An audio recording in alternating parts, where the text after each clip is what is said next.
Hello, hello, my dear ones, and welcome to another episode of Conversations with My Higher Self. I missed you. Feels like it's been forever somehow, although I know it's been, I don't know, like a week and change. Okay, today we're going to be talking about um, a very loaded topic. It's a very emotionally charged topic on planet Earth. It is rooted in mystery. Today we're going to be talking about ego and ego consciousness. I don't know. I am personally pumped. I don't know about you. Hopefully, on the other end of this episode, you are going to reemerge with a lot more clarity around the subject and hopefully with some very practical, thoughts and very practical action points around, best working with your ego and just like a better framework around it. But before we dive into ego as a conversation, why don't we take care of a couple of housekeeping items? A few things that I wanted to tell you. First things first, there is a YouTube channel now. I have a YouTube channel. It is under This Is Maria. So feel free to join in. It's going to have the video recording of this episode as well as a lot of other content that I'm going to be creating for you guys. So a lot of really cool things coming through the pike on that one. In the continuation of this topic, another thing, just wanted to let you know that I will be doing a Q&A session on YouTube in the coming weeks. So I am gathering questions right now. So if you want to drop me a question, probably the best way to do that would be to DM me on Instagram. I'm at This Is Maria Official on Instagram. So come find me. Send me any questions you have that are kind of maybe bigger picture things that you were wondering. I receive personal questions as well, obviously.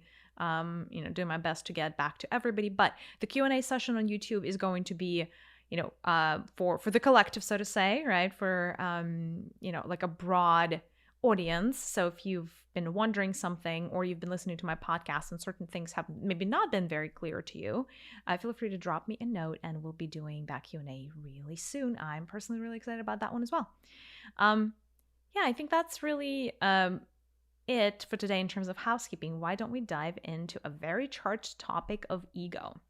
I think partially Freud did this planet a little bit of a disservice, and in general psychoanalysis, via very convoluted definitions of ego and then id or id, that part, and like just trying to split human psyche. I think that created, while it created a very curious scientific framework, I feel like it created more harm than good for your normal people trying to understand what's going on and how to better address their personal issues, problems, egos, right?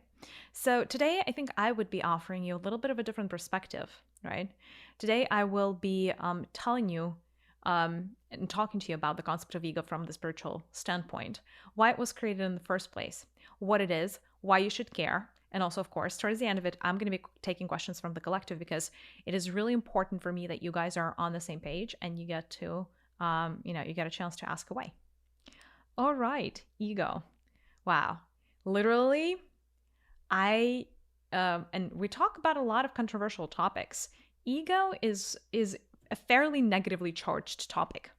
As I scan humanity, a lot of humans go about in life trying to avoid ego, trying to avoid being egotistical, trying to deny they have an ego, trying to fix their ego, and all of the above, which is really ironic because from the position of your higher selves, ego is the number one thing that makes you human, right? So essentially going about and going through life denying you have an ego is kind of like denying you have a human body and you have 2 arms and 2 feet, right? It's a little bit like that. But why don't we start from the very start, in the very beginning? Because anytime we address a topic, especially this one that is this charged, we need to understand where we're coming from. What is the root cause? And why this concept was created in the first place. So I will take you to a place outside of your body, right? into the realm of souls, into the realm of your higher self. The concept of ego, and to understand what it is, we need to understand that ego, in simple terms, is a fixed identity. An ego that you have is your fixed identity. It is a temporary identity. You have as many egos as you have incarnations. Every time, and that's very important, let me repeat that one more time so that it sinks in. Every time you come and incarnate into a body, you are adorned with a whole new ego, with a whole new fixed self-concept. Because it is meant to serve a purpose, and it is meant to be an aid for you as you're going through your incarnation. At soul level, just the same exact thing as your higher self level, your identity is a much more malleable concept.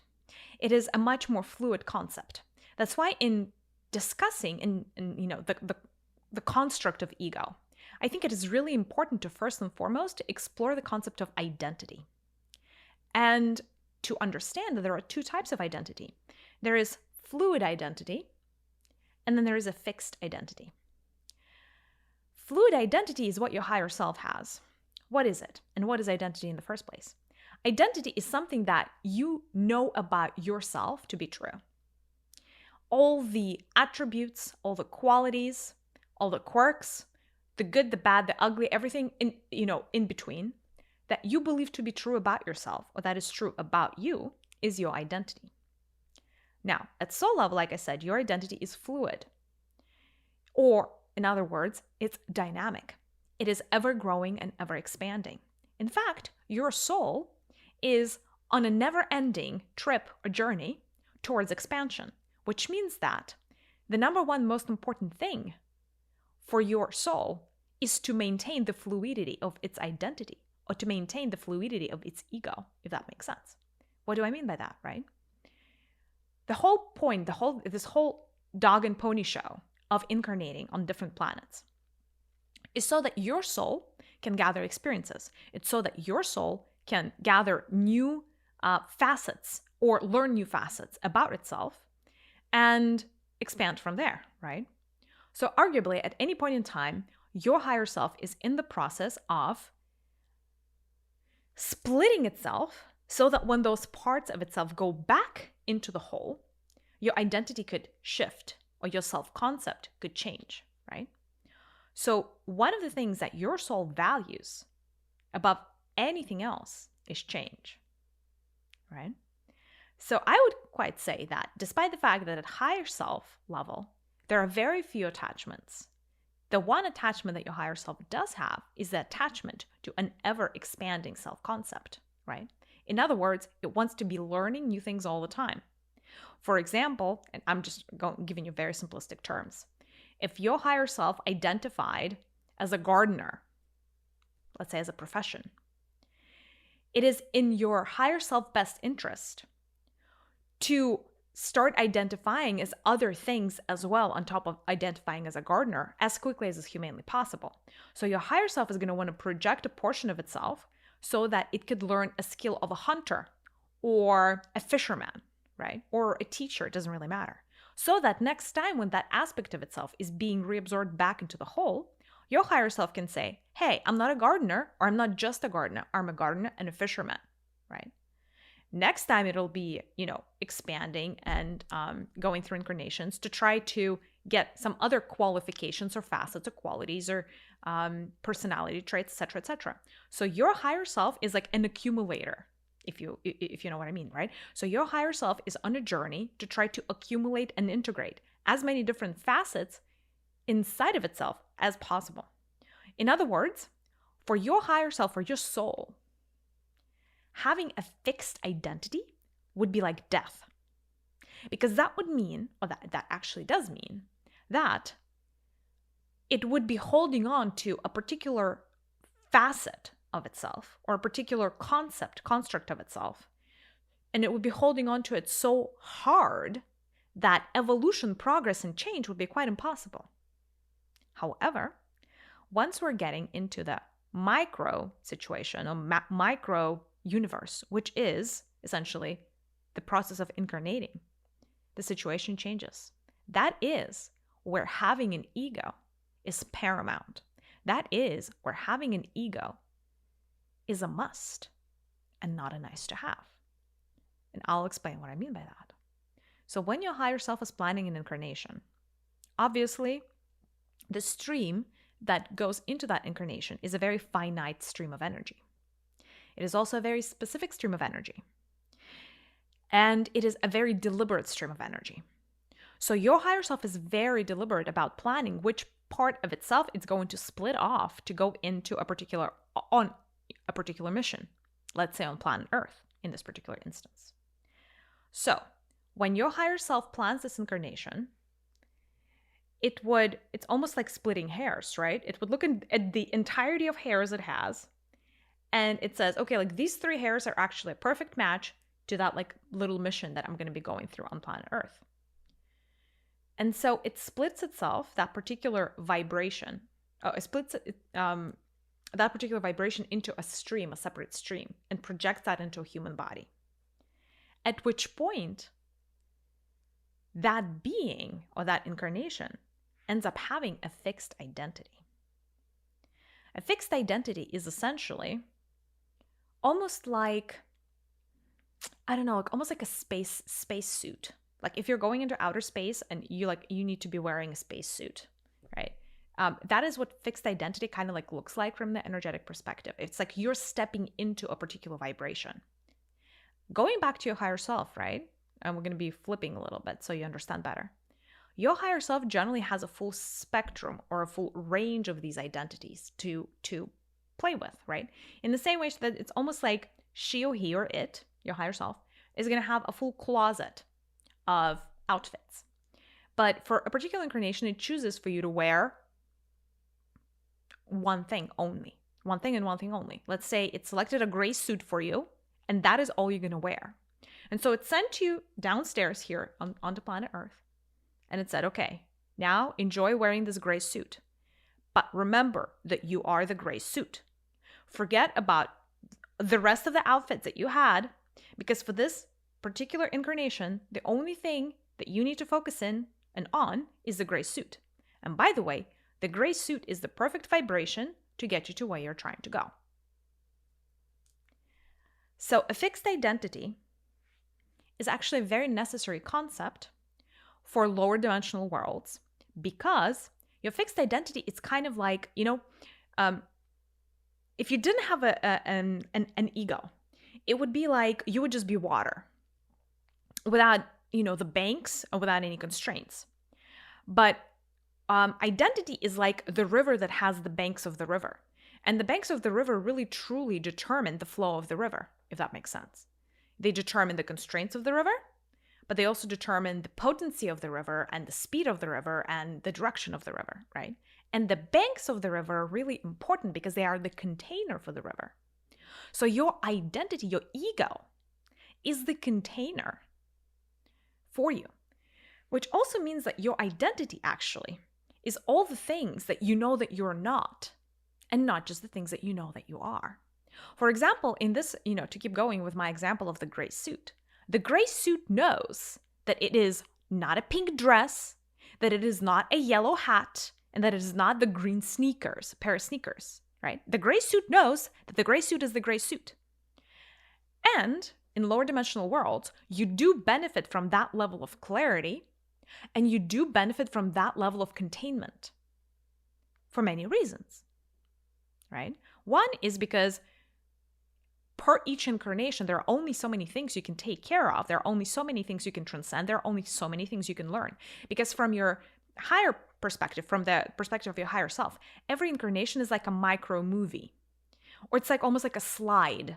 It's like such a short blip in time that your higher self, it's literally like a drop in the bucket in the grand scheme of existence, right? And so because you only have a drop like in the bucket in terms of like time, right? So from perspective of your higher self, the life that you're living is quite short, right? There's only so many things that are possible, right? So it would never inundate you with too many things. In fact, your higher self is trying to provide you as much clarity, as much focus as it possibly can. And it is using the concept of an ego to do that. So an ego is a fixed identity, which is temporary. The reason you need it is because it enables you to travel from point A to point B faster, because it limits your world and it limits your concept, right? And, it's also a blessing and a curse. From the good part about ego is that it really helps maintain continuity of your earth experience or your incarnated experience. Believe it or not, there was a time where souls were incarnating, but the concept of ego did not exist. Beings in third dimensional worlds were essentially egoless. They didn't have a fixed identity. And so what they had instead was a fluid identity. And that was one big mess. Because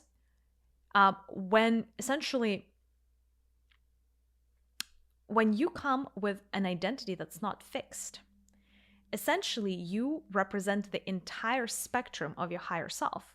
And when you are the entire spectrum, it's really hard for you to focus on the things that really require work and things that really require attention, right?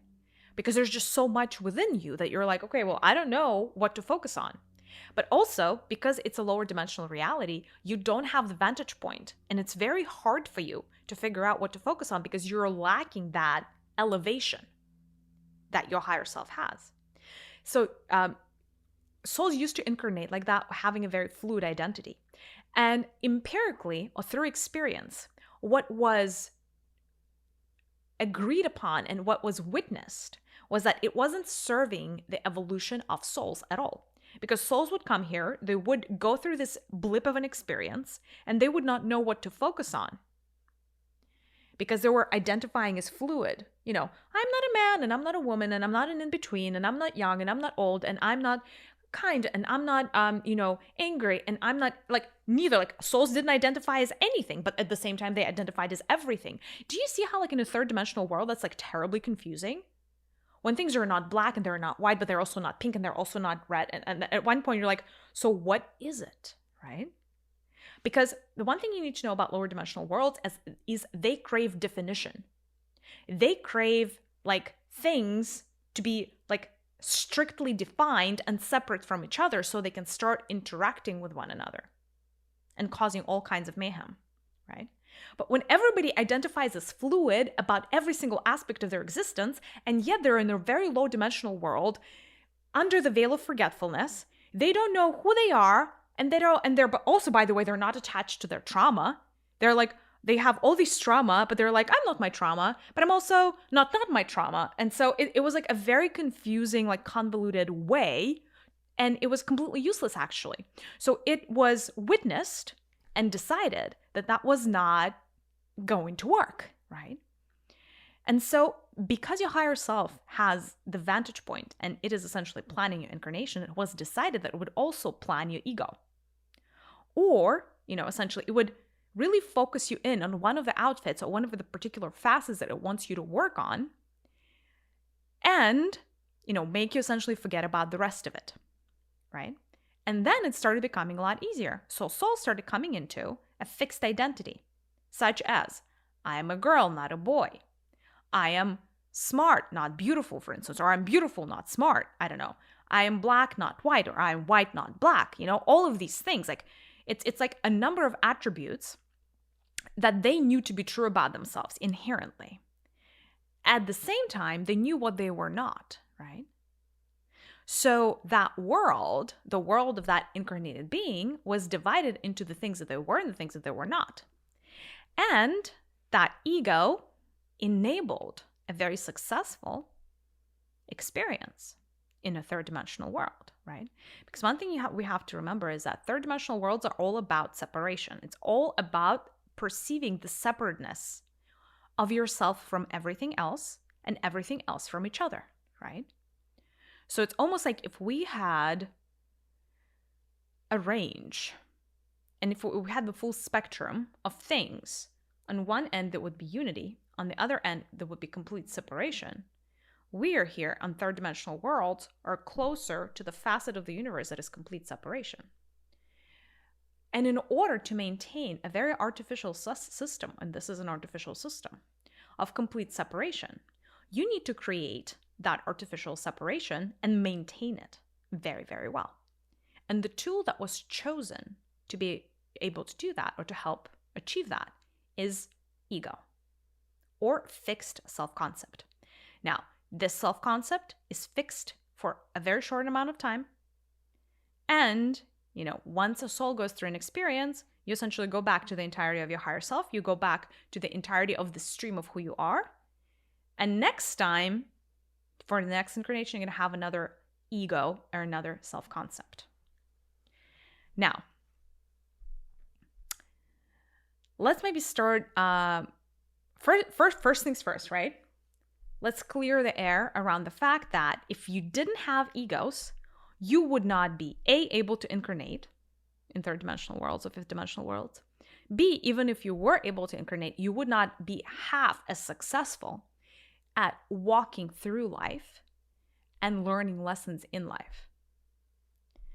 So let's just give the credit where it's due. Ego is what is enabling a third dimensional experience. So is that a bad thing? I wouldn't say so, unless you believe that anything that enables a third dimensional experience is a bad thing. All right, let's take it a step further. One problem with ego, though, right? And that is when we start to unwrap and unravel and peel off the layers of this concept, is this. When your higher self decides what suit you're going to wear, it's almost like a frozen, fixed identity is actually frozen identity, right? That's another way of thinking about it. It's an identity frozen in time. So you're dealt a certain set of cards, and it is the job, because it is the job of your ego to maintain the continuity of your earthly experience. And what I mean by that is every time you go to bed as a particular person, and the morning that you wake up next day, you have to pick up where you left off. And that means the continuity. Otherwise, you would go to bed as a redhead and you would wake up as a brunette. Do you know what I mean? Or like you would go to bed in France and you would wake up in freaking Russia, which is not how things are supposed to be, right? To maintain continuity of this experience, there were a few concepts and a few constructs that enable us to do that. Time is one construct, space is another construct, and ego is a third construct. All three are needed to preserve the integrity of this matrix structure. Otherwise, you would be losing track of where you are, and it would be really hard to continue this experience sanely and productively. But here's the problem. When your higher self gives you a particular suit to wear in a form of ego, what comes with it is not just the positive things, but it's also the negative things. And very often, by the way, you come here to fix the negative things anyhow and face your shadow and face your limitations and all of that. So in other words, your ego is also all of the trauma that you have showed up with, crystallized and frozen in time. And that is the ironic part about it. And that is why ego is so hard to even teach, explain, but also deal with in a third dimensional world. Because that is where we get to the first paradox of ego. Because ego was created to maintain the continuity, it is equated with life, right? Having a strong ego means being alive. Having a weak ego means lack of continuity and potential death, right? If you come here as a crystallized being and your self-concept is frozen in time, what ends up happening is it's extremely hard for you to evolve, right? Because it's the job of the ego to always bring you back to that point zero of how you came or what you came with, right? But at the same time, what your higher self wants outside of continuity It wants you to kind of maintain continuity, but it also wants you to step out of your comfort zone, expand, and grow, right? And that is where the paradox of ego comes into play. Because on the one hand, you're experiencing this crazy magnetic pull towards the need to define who you are, right? It's not like a nice to have to define who you are for you. It's a need. You pass judgments on who you are and what you are all the time, and they're extremely consistent with your ego, with your fixed self-concept, right? But at the same time, if everybody, this is a very important distinction, if everybody always stuck with their ego and was going through life and experiences in a way that would preserve the ego, true evolution would never happen. Do you guys know why? Am I making sense? Because if you started with a particular set of traumatic experiences, and then you went through life trying to stay consistent with your ego and your limited self-concept, because otherwise things become too fluid and this world literally stops making sense, then essentially you would die with the same amount of trauma that you came here with, which means essentially you would end up in the same exact spot where you started, right? Which is not what your higher self wants. And so the ego was given an opportunity to evolve over time. However, in order for ego and self-concept to evolve and start emanating your higher self, you have to be faced with your own fear. Because the biggest impediment on your way of growth, towards growth, is your fear. And that fear is always going to be connected to, like, essentially the number one fear for ego is to lose itself or to lose track of what it is, right? And so there's all these fear-based concepts around ego where your ego is really truly fighting for survival, but because it needs to keep track. Remember, like from the ego perspective, the number one reason that it exists is because it always needs to constantly remind you who you are, including the good things about you, the bad things about you, and the crazy, bad things about you and everything in between, right? Ego is the thing that keeps track because you are relying on ego to maintain that continuity of your experience. So you don't wake up as a new person every day. But at the same time, right? So, and because of that, your ego is very territorial. Your ego is like, listen, I'm not the most flexible thing out there. I'm going to let you know right now, right? But at the same time, and that's the irony of this, the flip side of this, is you came here to learn. So you came here to get yourself to a place where you are less attached to the ego. And where with every step that you take, your self-concept becomes just a touch more fluid, right? So yes, you are put here with this guardian that you really need. But the way to master self-concept is actually to turn it fluid while also preserving the integrity of your ego. And this is something that you are able to do from a third dimensional place, is maintain both perspectives. That is the name of the game. And that is also another definition of awakening, actually, right? All the people who are quasi, or quote unquote, unawakened or asleep are there people who are living in the constraints of ego and a fixed self-concept, where they know everything about themselves, they think, right? And everything about their trauma. And very often these are the precise people who are going to tell you, I've been like this all my life, I'm never going to change. Or, I don't know, I have this trauma from my childhood, and that's why I'm the way I am. And they're, by the way, also super proud about being like the complete terrible person that their childhoods made them. But there is such a sense of ownership around their wounds. It's like my wound, I'm going to nurse it until I die. It's my trauma. I lived through this hell, right? There's a big sense of entitlement, but it's because your ego is paid to keep track of all of that trauma because it makes you who you are, right?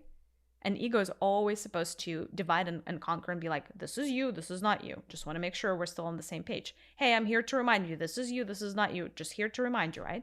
So in the same, like your ego is kind of the number one thing that is in the way of your evolution. Ego is the number one thing, by the way, that is in the way of your healing also. But ego and self-concept can also be that number one thing that propels you into action and into motion. The reason ego is so hard to teach and the reason ego is so hard to explain is this. Depending on what your higher self wants you to work on, it gave you a particular outfit to wear here as an ego. Those outfits range pretty dramatically. Some identities that your higher self wants you to put on are positive identities. Other identities are negative identities. And the third type of identity is a neutral identity. And that is the core crux of the issue, because not all egos are created equal. And they're not created equal very much by design. Because again, the ego that you have in this particular incarnation is dependent on the lessons that your higher self wanted you to learn. The first thing that we need to understand in order to liberate yourselves from, the fixed ego concept is no matter what you think about yourself right now, know that it is actually a fallacy. Your ego, by definition, is incorrect. Your ego, by definition, does not reflect the entirety of who you are. Your ego, by definition, does not showcase the full spectrum of your clothing and outfits and personas that you could wear. It just reflects one. So why don't we get it fair and square? You are not your ego. You are not fixed. As a being, you are ever growing and ever expanding. And just because you came to experience a particular facet of you this time around doesn't mean it's the domineering side of you, doesn't mean it's a defined side of you or a definitive side of you, doesn't mean that it's the most important side of you. It is just a side of you.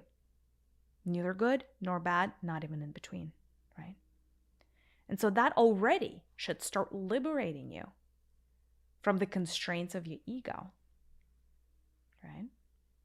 Again, I want to preface that and I want to reiterate that we are not here to transcend ego completely. Transcending ego completely is not necessary and in fact completely detrimental to a third dimensional reality. If your higher self wanted you to transcend your ego and become ego-less, it would not have probably incarnated you on this planet, if you know what I mean. Because over there upstairs, it has already achieved that result. So in fact, it serves your higher self for you to have a very fixed identity, right? Now, let's dive deeper, right? Depending on the cards you got dealt, you will have a very unique relationship with your self-concept, and obviously a very unique self-concept in the first place. Why don't we start looking at maybe some examples and maybe some, territories where you could be as it relates to your ego? Because I know that we're maybe a little bit like in the lofty zone here. Some of you have been dealt the cards of negative ego. What do I mean by negative ego? Negative ego is a negative self-concept. Negative self-concept comes in a few different forms and shapes and sizes. For example, not feeling enough is a negative self-concept. Feeling like a failure is a negative self-concept. Having your inner critic go haywire is a negative self-concept.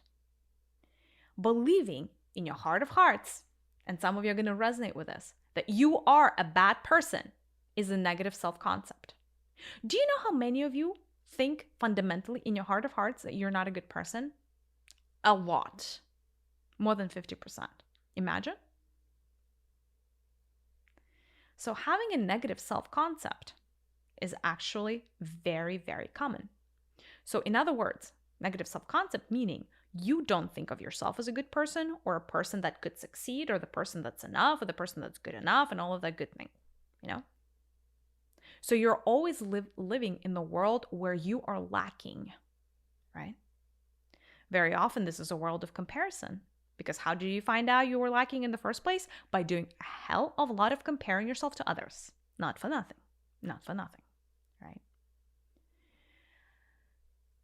It is actually extremely common for third dimensional worlds, especially planet Earth with its fairly dense energies, to be a vibrational match to souls and beings that came here to practice a negative self-concept. The reason that negative self-concept is so hard is because it has such a pull, right? Whatever your ego is, whatever your self-concept is, it has such a magnetic pull that it's almost like there was a magnet the size of planet Earth that just pulled you in a certain direction. And for you to be able to escape that direction, you need to have so much momentum, so much belief in yourself, and you're going to have to do so much work, right? That chances are you're never even going to get there. But that is why it is such an interesting and beautiful challenge from the perspective of your higher self, right? So for the people with a negative self-concept that don't believe they're good human beings or deserving human beings or they're enough, what is needed is removing resistance and doing a lot of parts work.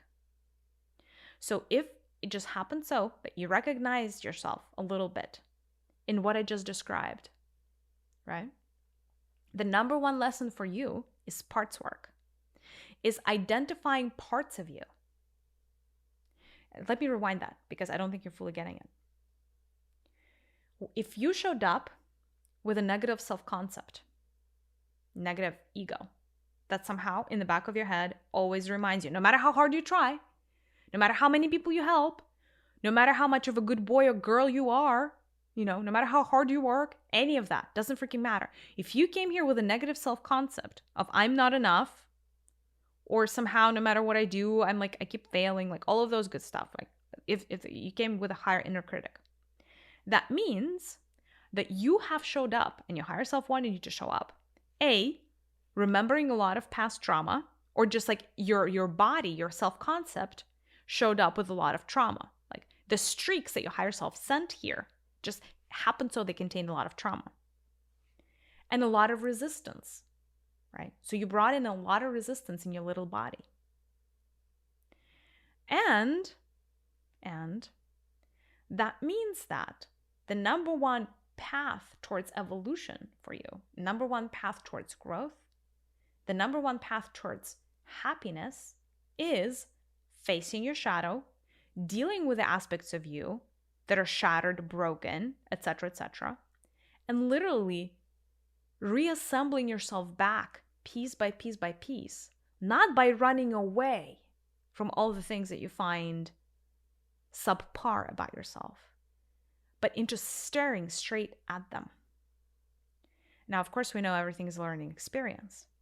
So one pattern that you would notice in your life is that you are always faced with mirrors. People with a negative self-concept and an ego that is subpar,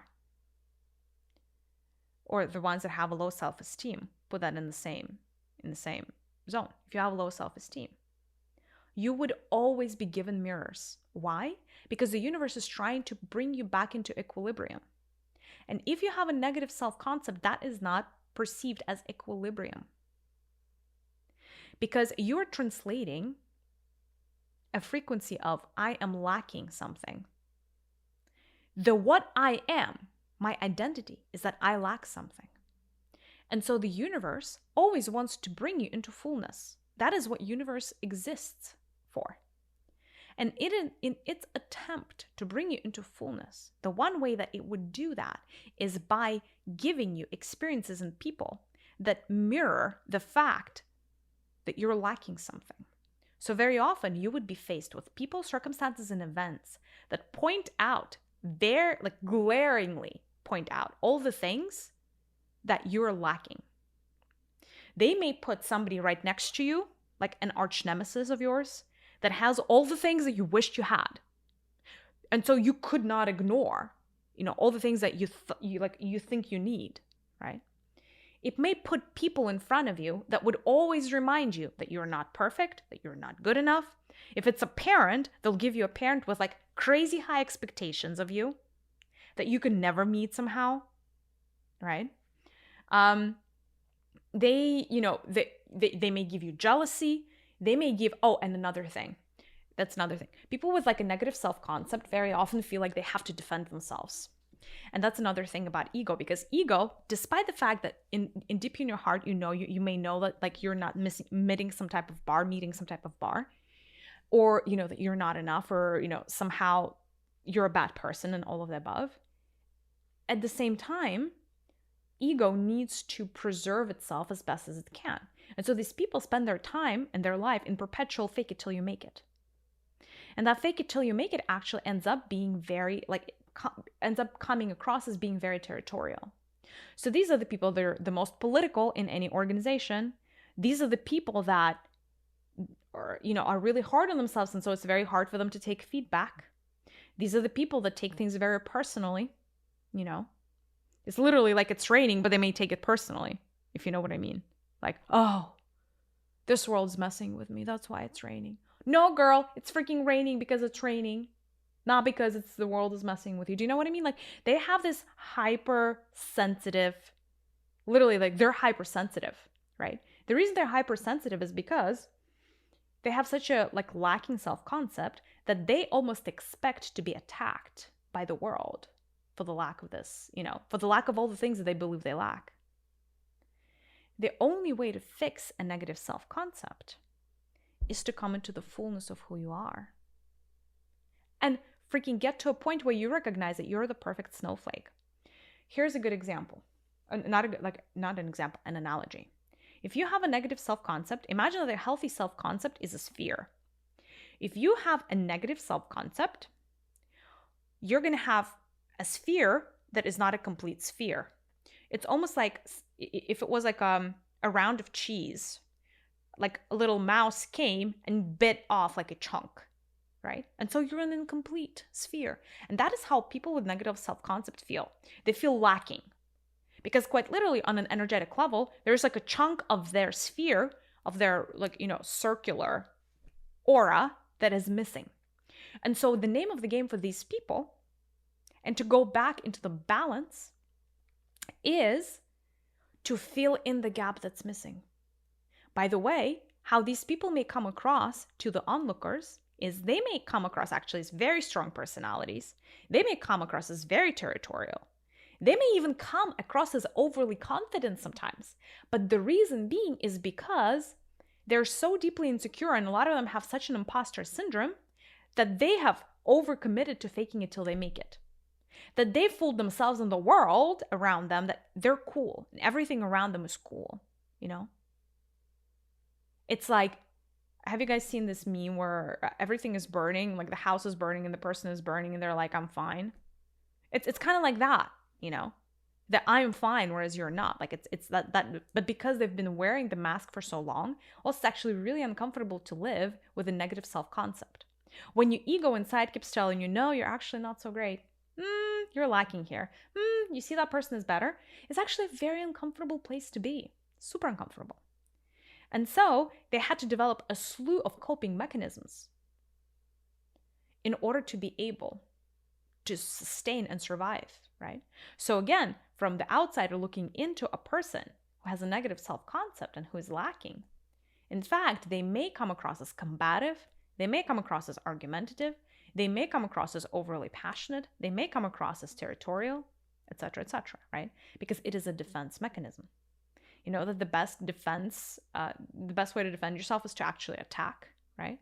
So a lot of people with a negative self-concept actually attack, right? So these people, despite the fact that they're lacking, they may come across as egotistical, right? So anytime you're lacking something, anytime you're comparing yourself to another person and feel like you're coming up short, know that the diagnosis that I would give you is that you are trying energetically, inadvertently, you don't even know that. You're trying to fill in the gaps of the sphere of you, the fullness of you that is lacking, right? And the only way to get there is actually through getting outside of the constraints first, right? Getting outside of the constraints of a fixed ego. Because a fixed ego and fixed identity also means that you're screwed. Because if you are a bad person and your ego is fixed, meaning your self-concept can never change, then you were born a bad person, quote unquote, and you're gonna die a bad person. And that is not a way to live, I'll tell you. So the number one step for people who are feeling the way that I just described is to open up their mind to the possibility that their identity is actually fluid, that it is not a predicament. What you think you are is not a predicament. What you think you are is simply your starting off point. It's your jumping off point. It is just a suit that you were born into. It does not define the entirety of who you are. And the whole point is to transcend it, right? And that is where I was saying, like, you're going to have to maintain that original identity because that is your jumping off point. But you have to bring in the fluidity because that is the truth.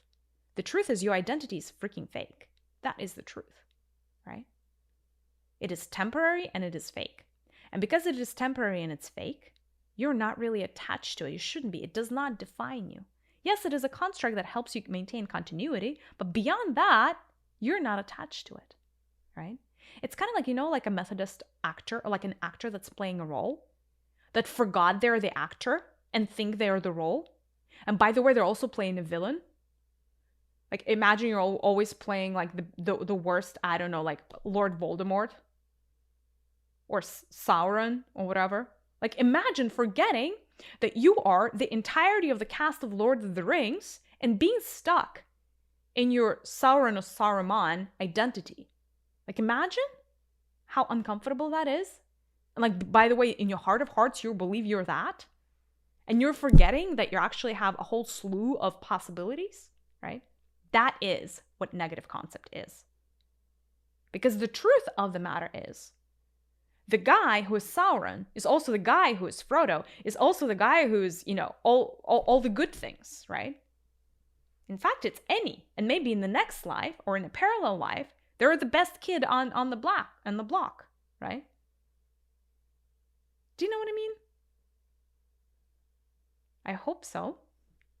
I'm getting some collective nods, so I guess you're hearing something. Okay, now let's look at the other flip side, right? Because ego and like self-concept, like I said, it could be negative, it could be positive, it could be neutral. Neutral self-concept basically never happens on planet Earth, unfortunately. What is neutral self-concept? Neutral self-concept is a perfect snowflake who believes she's a perfect or he's a perfect snowflake. That level of objectivity just doesn't happen. And also, chances are, on a third-dimensional planet, I doubt your higher self gave you like a neutral self-identity. That would just almost be like defeating the purpose. So most likely it either gave you a self-identity that's lacking, like a negative ego, or an overly positive ego. So let's look at the overly positive ego. The overly positive ego is the I am awesome person. This is sometimes your narcissist. This is sometimes somebody who gives themselves a lot of credit. This is the person that is overtly nice to themselves, right? It's almost like this is somebody that always gives themselves a pat on the back. This is always somebody, by the way, these people very often have a hard time accepting responsibility for any negative consequence in their life.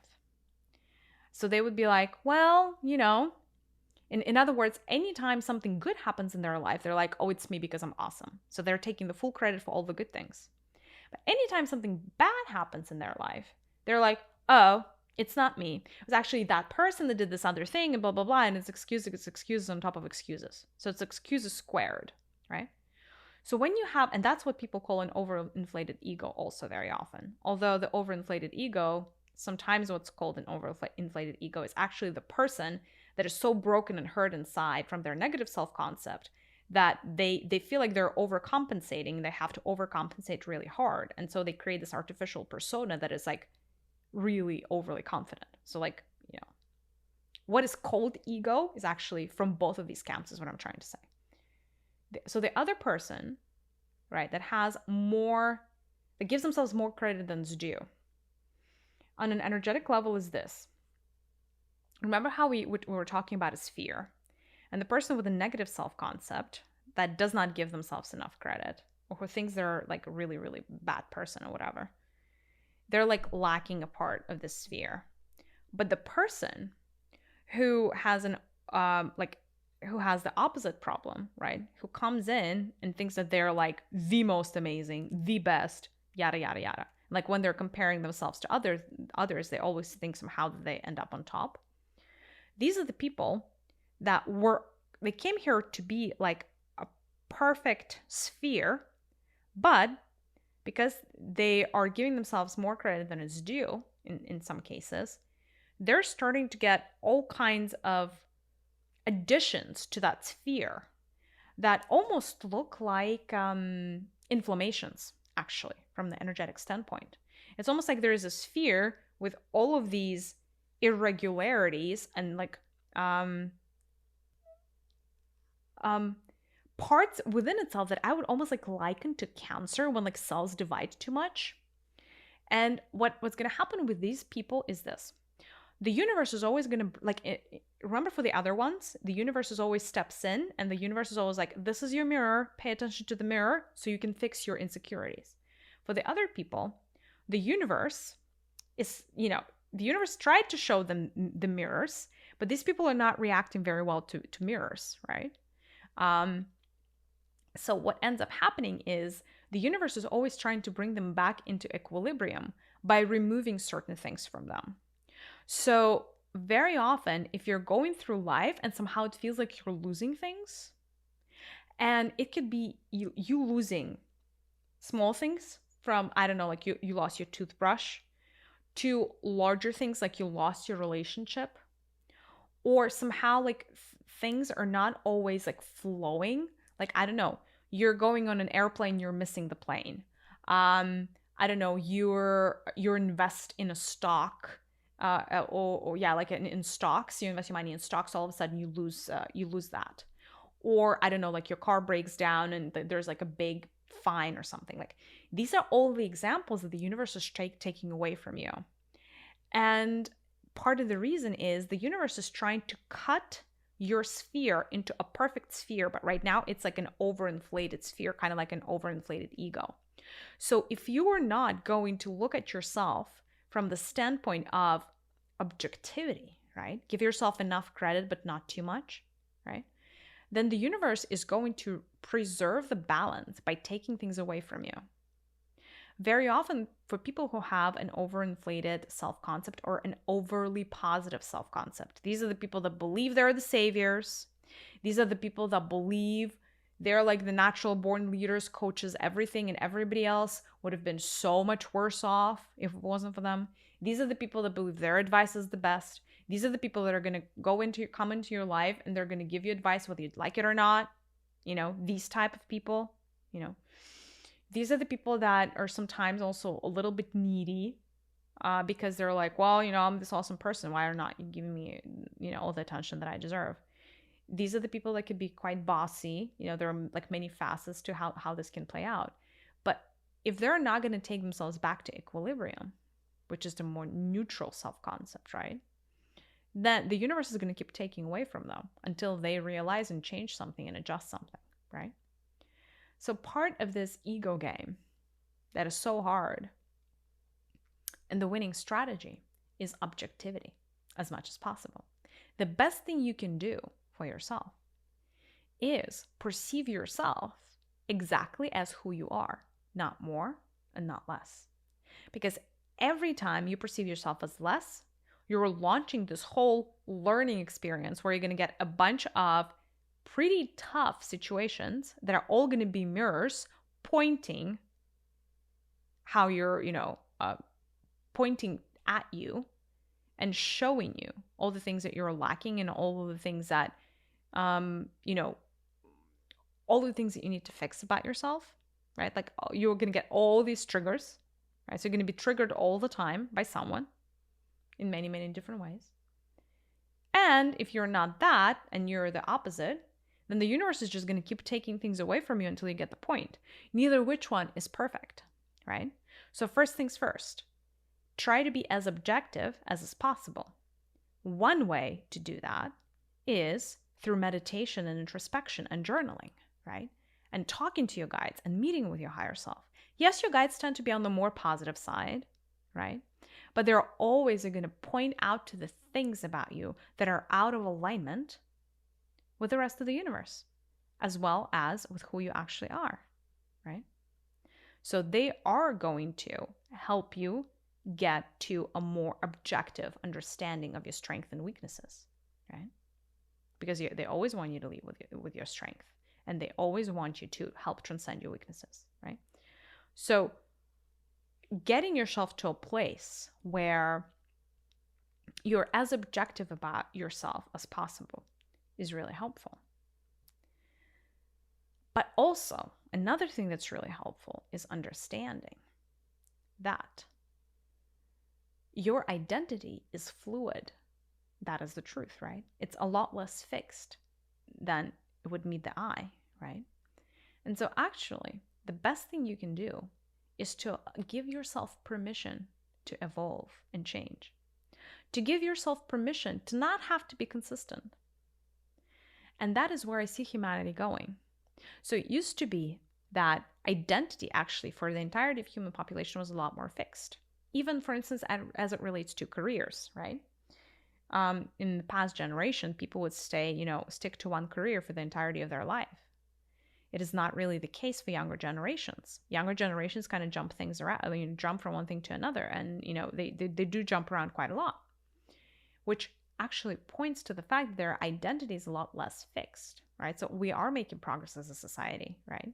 And so you would have people making complete 180s, like starting as an accountant, finishing up as a writer, or I don't know, starting as a politician, finishing up as somebody who does charity work, right? Like you're going to get and what does that mean? That means that somebody has expanded their self-concept. Because self-concept, again, is like what I am and what I'm not. And more often the concept is about what you're not than what you are, It'll be, well, I'm not this and I'm not that and I cannot do this and I cannot do that, right? So every time you can step in to your power and be like, no, actually, I am that also. Or I can be the other thing also. I don't need to put constraints on me. I don't need to put myself into a black box. My education does not define me. My age does not define me. I get to define myself however I want. I get to expand that definition into as many things as I want. Very often when you ask people to describe themselves, like, who are you? They're going to run out of things to say pretty quickly because your identity is kept artificially small. Like you'll maybe say 5, 6, 7 things, and then you're going to be like, okay, I'm out of words, Like I don't know, like I am, very often it's like some familial thing, I am a daughter or I'm a son or, I'm a mother, I'm a father, I'm a sister, there's some familial relationship. You would definitely identify very often as, your gender or your race, if that is important to you. Sometimes you would identify as your age. Very often you would identify as your occupation. And to be honest, that's kind of it. Like there's not really that much. And hardly ever you would also identify as your hobby, And that's it. But do you see how limiting that is? Right? The good news is, by expanding your self-concept, you cannot mess up the continuity. That's the good news. Because right now, the way that the system has been built, it's already foolproof. In other words, you cannot expand your self-concept so much that your continuity breaks. So you're by no stretch of imagination, are you under the gun or under the threat of, if you do too much work on your self-concept, if you expand it too much, somehow everything breaks. That is not going to happen, right? The concept of ego has been tested time and time again, and it has become a lot more malleable over time, which is what really serves people, which is what really serves souls. So don't you worry. Another thing I will tell you is, in spiritual circles, that loss of ego is it's almost like that. It's almost became like that. I don't know, North Star in some way. And I really find it quite ironic because I have not really seen anybody on planet Earth like truly transcend their ego, and neither are they meant to, actually. Because all of the good things in life that you're going to do are going to stem from your ego. Just like all of the bad things in life that you're going to do are going to stem from your ego. Because 100% of your actions stems from your self-concept, right? So how can we only blame your ego for all the negative things that you do, but never praise ego for all of the positive things that you do? I'll give you a quick example of where your ego really propels you into action and is really amazing. Let's say you come here and you believe that the bigger the power, the bigger the responsibility. And that is a fundamental belief that makes you you, right? Our egos, by the way, encompass our belief system, right? And so because of that, say you come into a lot of money, whether you're self-made or whatever, it's family, that rich family that you're born into, and you have the resources. And because you believe that whoever has the resources, the money, has the responsibility to share the resources, if your ego and your self-concept contains that value, then you're going to be extremely prone to giving the wealth and sharing the wealth and helping others. And that is an example of how ego is driving you into positive action. Another example. Every time somebody perceives they're good at something is because of their ego. It's because their ego is telling them, hey, you're good at this, pay attention, right? You cannot make change in the world. You cannot make the world a better place until and unless you believe that you can, or that you have certain strengths or certain talents, certain good aspects, right? So let's say somebody came as a healer and they have this ego, a self-concept, fixed self-concept that tells them, you're a really good healer. You should go and heal people. And because they have that confidence inside, they go and help 1 million people through healing work, one way or another. Is this bad? But they were propelled by ego. I thought the ego was bad, right? So if you're saying ego is bad, then you have to admit that the fact that ego in this particular case inspired this person to heal 1 million people is also bad, right? Where I'm going with this is this. All the things that you're going to accomplish in life and not accomplish in life are due to your self-concept, are due to your ego, right? So if we're going to accept all the ways that it limits us, we also have to acknowledge all the ways that it propels us to progress, all the ways that it makes us feel empowered to do something. Because when we acknowledge our own strength, magic happens. When we acknowledge ourselves as creators, magic happens. When we give ourselves credit where the credit is due, magic happens. And I will tell you that if you are seeking to make a dent, you're way better off having an overinflated ego than an underinflated ego. Because I will tell you, people who spend their life feeling insignificant, unworthy, and not enough don't ever change the world. Because they're so focused on their micro, that they don't ever get into the macro. Do you know what I mean? Let me say that one more time and maybe give you like another example. Do you know how in everything in the universe is, well, they say as above, so below, right? So at any point in time, you have a choice. You can work on the macro level, or you can work on the micro level. This is just another perspective that I'm going to offer you today because I think that you guys are ready for this perspective. When you come here or anywhere really, you have a choice. Do I work on the infinity within, or do I work on the infinity without? Because